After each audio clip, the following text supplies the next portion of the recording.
Alba u ul në mes të dhomës së ndenjes, ndërsa disa nga banorët po bisedonin mes tyre. Ajo duke e shqetësuar, sikur kishte diçka të rëndësishme për të thënë.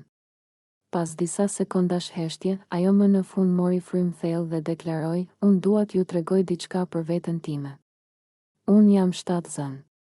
Fjalët e saj ranë si një bombë në dhomë. Banorët u kthyen menjëherë nga ajo, të habitur, disa të hutuar, të tjerë të shqetësuar.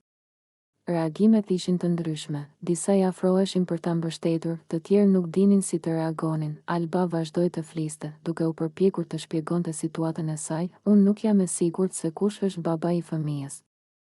Në jetën time të kaluar kam kaluar një periudhë shumë të ngatëruar, dhe tani kjo situatë më ka tronditur edhe mua. Disa banorë u pan mes tyre me sy të mëdhenj nga surpriza. Të tjerë u përpoqen të tregoheshin më të kujdesshëm dhe më mbështetës, duke e pyetur nëse ajo ishte mirë, nëse kishte nevojë për ndihmë ose nëse ndihej e sigurt ta ndante këtë gjë me ta. Duke folur me një zë paksa të dridhur, Alba shtoi, kam vendosur ta ndaj këtë me ju sepse po më rëndon shumë. Nuk dua të mbaj më asgjë brenda. Nuk e di çfarë do ndodh, por e di që dua të jem e sinqertë.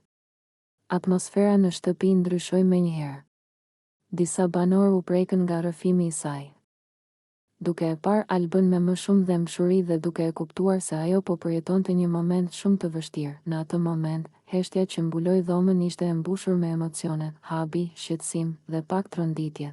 Teksa të gjithë po përpiqeshin të përpunonin atë që sapo dëgjuan dhe të kuptonin se si duhej ta mbështesnin Albën në atë situatë të ndërlikuar.